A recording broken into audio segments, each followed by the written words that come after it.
atrás todavía estaba en la universidad, todavía estaba pues estudiando la licenciatura y solo me dedicaba a estudiar en ese momento. Listo. A ver, yo le pregunto en ese momento a alguien que no participe mucho en el culto. Es que aquí, a la hermana Amparo. Hace 5 años atrás, hermana Amparo, ¿usted qué hacía? ¿A qué se dedicaba? Ella se dedicaba a lo mismo, pero sus hijas estaban más pequeñas. ¿Cuántos años tiene? Julieta estaba más pequeñita, ¿cierto? Julieta tenía 2 años, o sea que sí ha cambiado porque a los 2 años las abuelitas son las más querendonas que los nietos, ¿cierto? Bueno, ahora yo le pregunto a Cristian si le ha cambiado mucho. 5 años atrás, vivía en otro lugar y todo. ¿Qué hacías hace 5 años, Cristian? ¿Estudiaría dónde vivías? Para los que no saben por ese acento. ¿Qué? ¿Esto es en serio? Resulta que en Bogotá hay un barrio que se llama Estados Unidos. Nada que ver con el Estados Unidos que nosotros nos imaginamos. Bueno, bueno, vamos a preguntar por acá. A ver, al hermano Arnulfo. Hace 5 años, ¿dónde estaba el hermano Arnulfo? En Río Negro. Algunos... Amén. Bueno, hace 5 años estaba en Río Negro. Y quizá muchos hemos cambiado ciertos aspectos de 5 años atrás hasta acá. Algunos quizá estábamos con más peso o estábamos más delgados y llamadas. Bueno, no sé, cada caso es diferente, ¿cierto? Pero hemos cambiado. Pero la idea de cuando uno hace cambios es que esos cambios sean a bien, ¿cierto? Bueno, resulta que si lo vemos en el aspecto espiritual, hace 5 años muchos podían estar sirviendo en otra directiva, o hace 5 años, si vamos más profundo, hace 5 años algunos deben de pensar, uy, yo hace 5 años no me perdía ni un culto. Me invitaban a esos programas y yo me iba a las 6 de la tarde a orar, a las 5 de la tarde, en semana venía desde las 6 de la tarde a orar.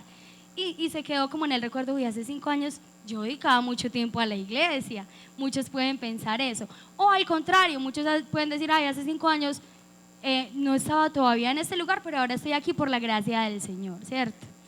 Bueno, pero quiero que usted haga memoria. Yo sé que todos tuvimos o tenemos esa época en la que iniciamos en la iglesia y bueno, y la idea es que ese gozo permanezca, pero han habido momentos de nuestra vida en que ese gozo o ese amor por estar en la casa del Señor y por buscar la presencia del Señor ha sido más fervoroso, ¿cierto? Han habido esos momentos en que uno siente como más necesidad de buscar al Señor y por X o Y compromisos vamos dejando esa costumbre. Algunos nos vamos acostumbrando porque ya estoy sirviendo y lo mío solamente es cumplir en la iglesia y voy y respondo por mi directiva, pero hasta ahí. Pero nos quedamos como que solamente ahí. Pero en esta noche quiero que se imagine si quizá usted está en una zona de confort o se ha dejado adormecer en el hecho de que usted ya es un servidor y bueno, ya no me tengo que preocupar tanto por buscar la presencia de Dios. No, eso de ir a las oraciones a las 4:30 cuando invitan las de intercesión, qué pereza. O eso de, ay no, cada mes el ayuno, no, otra vez ayuno. Cada mes nuestros hermanos piden que uno aguante mucha hambre. ¿Cómo así? Y pueden venir a su mente muchos comentarios. Y es que a veces por quedarnos en la zona de confort nos terminamos adormeciendo y acostumbrando a ciertas cosas. Hay un personaje que yo sé que muchos no sabemos, yo creo que de inicio a fin su historia. ¿Y cuántos no hemos escuchado hablar de David, cierto? David, si uno dice, bueno, David, las características es que bueno, él era el menor de 8 hermanos, su padre se llamaba Isaí, él era un pastor de ovejas, él amaba la música, tocaba el arpa y además componía. Encontramos muchos salmos de él, o sea que era un muy buen escritor. Yo creo que hablar con David en su época era un deleite, ¿cierto? Un hombre letrado, pero además de que sabía usar bien la escritura, era un hombre que tenía comunión constante con el Señor, ¿cierto? Cuando él es conocido, a ver, ¿por qué es conocido David? Alguien que me diga qué es, cuando uno le dice David, uno qué es lo primero que piensa de David. mató a Goliat, ¿cierto? Una de las cosas más significativas de David, no David, el que mató a Goliat, ¿cierto? O sea, que cuando David mató a Goliat no tenía tanta fama. A causa de que mató a Goliat, su fama fue aumentando. Y ahí fue donde Saúl empezó a tener como celos de él, como, ay, pero es que ¿quién es más a David que a mí, que soy el rey? Empezó a tener celos de él, ¿cierto? A causa de esto, David tuvo que exiliarse un tiempo. Luego que se enteró que Saúl había muerto, él regresó y fue coronado rey. O sea que su fama iba más en aumento, gracias también a sus victorias en guerra. Algo que muchos recordamos es que, ay, David y la fiesta que hizo David cuando trajo de nuevo el arca, ¿cierto? Muchos escuchamos que David danzaba y David se gozaba cuando por fin pudo traer el arca, ¿cierto? Pero quizá a David le llegó un momento en que, como, bueno, yo siempre gano en la guerra, pues a mí siempre me va súper bien. Y optó un día por no ir a la guerra y se quedó en la casa, y ya sabemos que por quedarse en la casa empezó a mirar lo que no debía mirar, y a causa de eso él terminó metiéndose o teniendo una relación con alguien que no era su esposa, con Betsabé, y a causa de eso también terminó indirectamente o directamente asesinando a alguien, ¿cierto? Para poderse casar con Betsabé. Y como a Dios nada se le quedó oculto, y como Dios lo conoce todo, Dios envió al profeta Natán, lo envió y le dijo, y le reveló a David su pecado, lo que había hecho, y que ese pecado iba a tener consecuencias. Consecuencia de ello, el hijo, fruto de esa unión de ellos dos, murió, y además empezaron a presentar muchos problemas con David y sus hijos, ¿cierto? Pero David, algo clave de David es que David dijo, sí, yo pequé, y empezaron a pasar tantas cosas que él tuvo que volver a buscar, yo creo que el rostro del Señor, como en los días primeros, ¿cierto? Y yo quiero que abramos la Biblia en el Salmo 51. Salmo 51.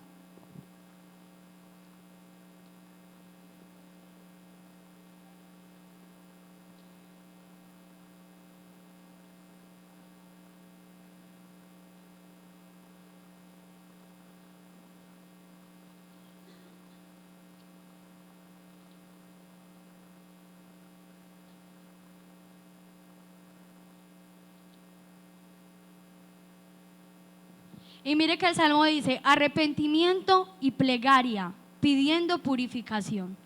Ahí ya encontramos a un David que está diciendo, Señor, tenga compasión de mí, Señor. Y un David que reconoce que necesita restauración y que necesita perdón. Y en el versículo número 7 dice, purifícame con hisopo y seré limpio, lávame y seré más blanco que la nieve. Él estaba pidiendo el perdón del Señor.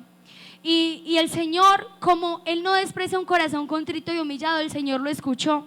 Y si nosotros vemos más adelante, en Hechos, mucho más adelante, en Hechos el capítulo 13, en el versículo número 22, dice una parte de este versículo, dice, he hallado a David mi hijo de Isaí, varón conforme a mi corazón, quien hará todo lo que quiero. ¿Y cuál fue la clave, hermanos? Que David reconoció que necesitaba restauración y perdón. Y eso les comentaba este personaje, que es un personaje que para todos es muy conocido, porque, bueno, resulta, quiero que lo tengamos en cuenta, de que si uno reconoce que necesita al Señor, el Señor está presto para nosotros, ¿cierto? Y Él está presto a restaurarnos y a devolvernos eso que quizá nosotros hemos perdido, porque somos finalmente nosotros los culpables de que ya no sintamos la presencia del Señor como antes. Y resulta, hermanos, que bueno, los hermanos de la directiva de jóvenes saben que hace como 2, 3 meses como que se postergaba, como, ay, hermana Adriana, para que nos ayuden en la predicación, no sé qué, y siempre había un programa, bueno, algo pasaba, yo no estaba, ¿cierto? Y hace algunos días pues que me lo recordaron. Yo, Señor, no, ahora qué, dime, ¿de qué le hablo a tu pueblo? No sé. Y hasta el día de ayer tenía otro tema totalmente diferente. Y yo ahorita pensé, yo una vez los predicadores dicen tanto eso que una vez dicen, no, cuál, ni siquiera lo había estudiado, pero esto es verdad, hermanos. Resulta que ayer yo tenía un tema totalmente diferente. Pero ayer, múltiples ocupaciones en el trabajo y en las horas de la noche me fui para el ensayo del coro. Pero yo llegué al coro, decían como, ay, pero usted tiene un cansancio, y yo sí, me siento como estresada, fatigada. Y hermanos, el Señor es tan hermoso, hermanos, que Él llega justo en el momento que uno lo necesita. Y hermanos, pasó el ensayo del coro, todo muy bien. Y el Señor, que sabe lo que uno necesita en ese momento, al final del ensayo, el hermano Wilson decía como, vamos a ensayar una canción más, pero vamos a ensayar esta canción como una plegaria al Señor. Y la canción dice, Señor, alzaré mis ojos a los montes, ¿de dónde vendrá mi socorro? Mi socorro viene de ti. Y hermanos, empezamos a entonar esa canción y yo decía, Señor, yo necesitaba tanto este momento. Y empezamos a cantar y a sentir la presencia de Dios de una forma tan bonita, que yo en ese momento que sentía la presencia del Señor, yo pensé, Señor, usted es tan hermoso, que a veces uno se deja llenar de tantas cosas y yo en ese momento meditaba, Señor, yo he estado, sí, el culto del martes, sí, el culto del jueves, el sábado, el domingo, igual, y la siguiente semana lo mismo, que a veces uno como que, sí, es cumplir, pero no es trascender, porque es muy diferente yo venir acá y sí, uno puede venir aquí hasta de cualquier manera, pero aquí pero la comunicación o la comunión con Dios, ¿cómo está? Y en ese momento que yo sentía la presencia del Señor, hermanos, vinieron a mí 2 textos de la palabra del Señor y uno de ellos era ese que leímos ahorita al inicio. Era ese texto en Lamentaciones, el capítulo 5, y decía, vuélvenos, oh Jehová, a ti y nos volveremos. Y había otro texto más que ahorita se los mencionaba y yo quedé muy inquieta y yo sé ese texto porque justo en ese momento y yo llegué a mi casa muy inquieta al respecto y empecé a leer y yo, bueno, el texto está en Jeremías. Hermanos, y para los que quizá han tenido la oportunidad de leer, perdón, está en Lamentaciones, han tenido la oportunidad de leer Lamentaciones y lo han leído de verdad, sintiendo lo que dice ese libro produce un dolor impresionante, hermanos. Es un pueblo que lo ha perdido todo, que ya no es, que su ciudad, Jerusalén, ha sido destruida y que están cautivos en otro lugar. Y es una plegaria tan sentida que yo decía, Señor, ¿qué es esto? A veces nosotros nos dejamos llenar de tantas cosas y ni siquiera tenemos el tiempo de escudriñar tu palabra. Y me dediqué, hermanos, a mirar al respecto, bueno, qué pasaba con el libro de Lamentaciones, porque decían, vuélvenos, Señor, a ti. Porque él lo mencionaba y resulta que el pueblo había pasado tanto sufrimiento en ese momento, lo habían perdido todo, habían devastado todo, habían matado a los reyes, a los príncipes, a los ancianos, a los sacerdotes, a los profetas y aún también a los plebeyos, y el resto del pueblo había sido llevado cautivo a Babilonia. Allí estaban sufriendo tanto, hermanos, que dice que las madres empezaron a alimentarse con sus hijos, asesinaban a sus hijos, o sea, había canibalismo allí por el hambre que estaban pasando. Se había perdido la costumbre de adorar a Dios porque estaban cautivos, lo habían perdido todo. Por eso aquí en el libro de Lamentaciones empieza a reconocer, bueno, lo que están pasando. Luego, después de todo eso, dicen, bueno, es que esto solamente Babilonia fue alguien que usó el Señor para mostrarnos que nosotros estábamos mal y que era necesario pasar todo ese proceso. Y yo les quiero compartir, hermanos, y quiero que usted medite en este texto, en este capítulo, y dice, es la oración del pueblo. Vemos que en el libro comienza con un lamento. Y les voy a leer los primeros 2 versículos del capítulo 1 y dice, ¿cómo ha quedado sola la ciudad populosa? La grande entre las naciones se ha vuelto como viuda. La señora de provincias ha sido hecha tributaria.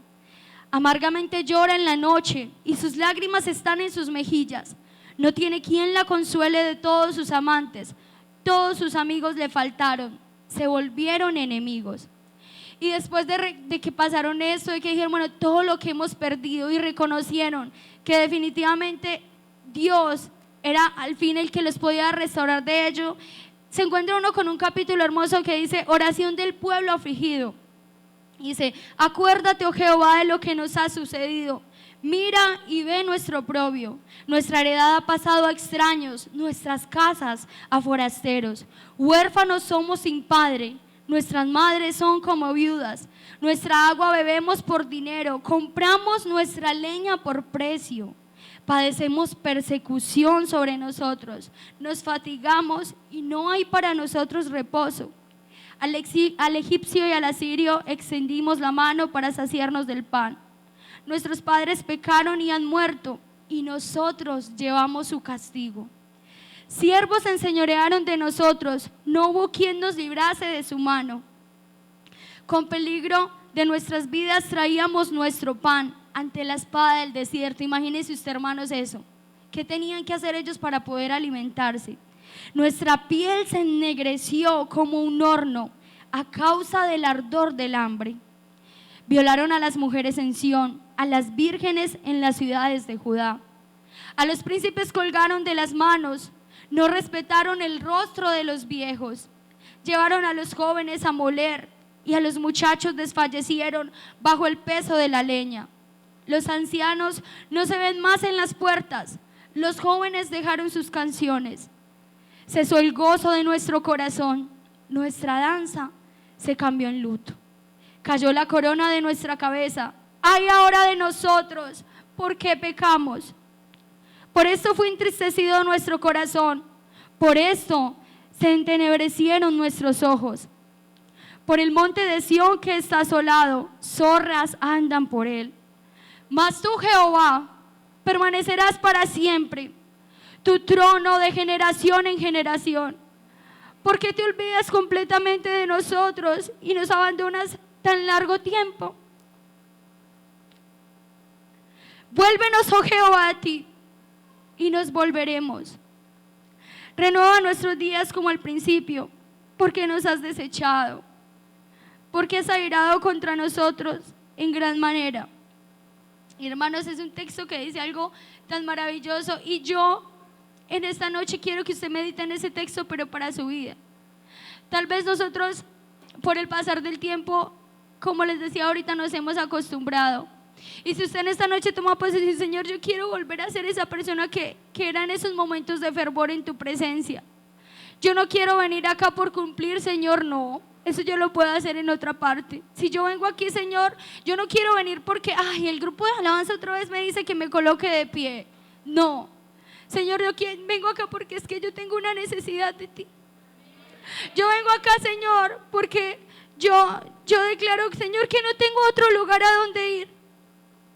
Y el otro versículo que ayer el Señor me daba memoria es un versículo muy conocido. Dice: como el ciervo brama por las corrientes de las aguas, así clama por ti, oh Dios, el alma mía. Mi alma tiene sed de Dios, del Dios vivo, y mi alma tiene sed de ese Dios. Y yo agradezco al Señor por esos momentos tan maravillosos, pero a veces uno se vuelve tan costumbrista, hermanos.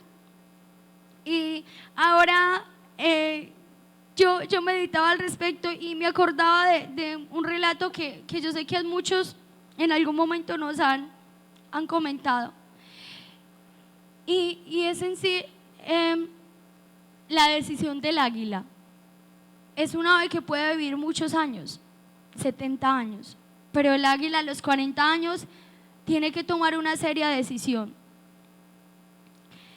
A los 40 años de su vida, sus uñas se vuelven muy apretadas y flexibles, sin conseguir tomar presa. O sea que si están así, se puede morir del hambre.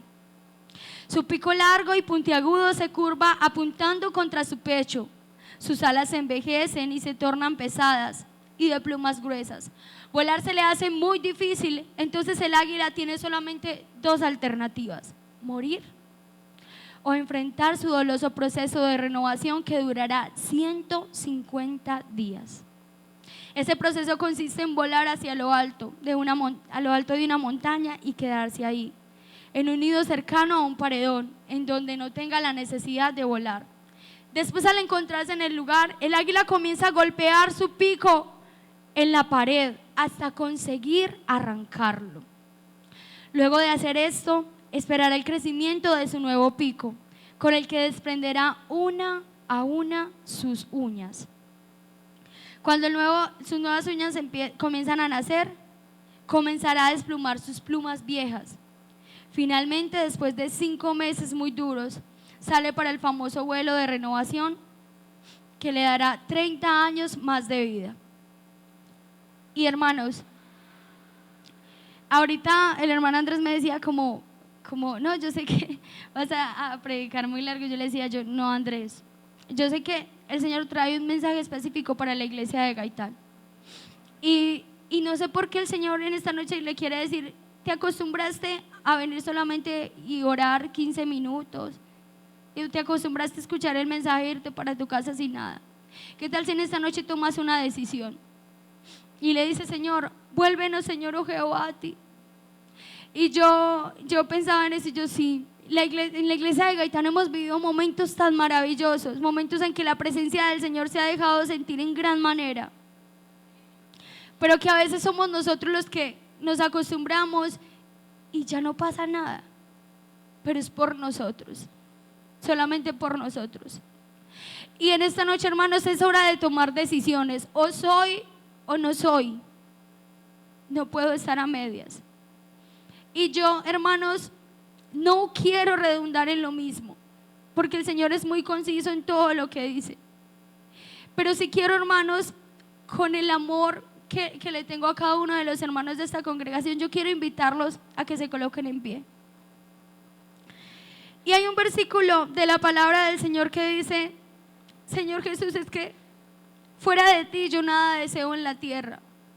Y si usted en esta noche cree eso, hermanos, yo quiero invitarlo, hermanos, y no quiero ser muy persistente en ellos. Usted está con 2, 3 personas en su banca, quizá más, pero todos somos una familia en Cristo. ¿Y qué tal si usted se viene con alguien en esta noche hasta el altar? Hermano, usted más que nadie sabe que tiene necesidad. Yo solamente sé que si el Señor me falta no hay vida,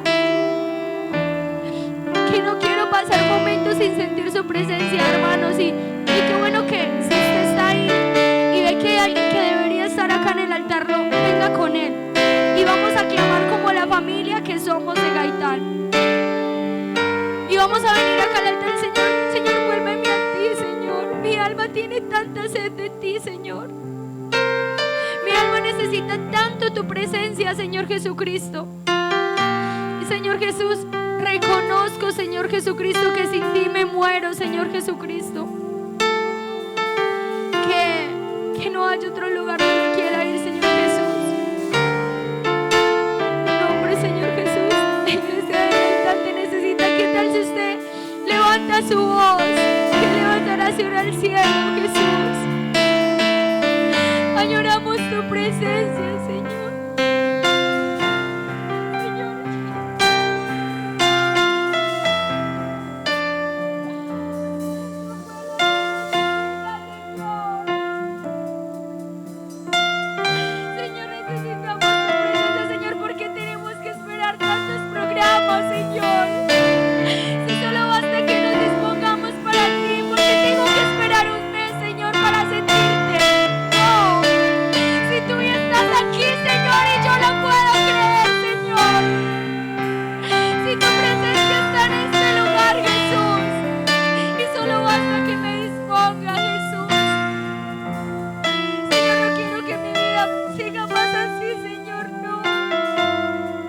Señor, yo te necesito tanto, Señor Jesús.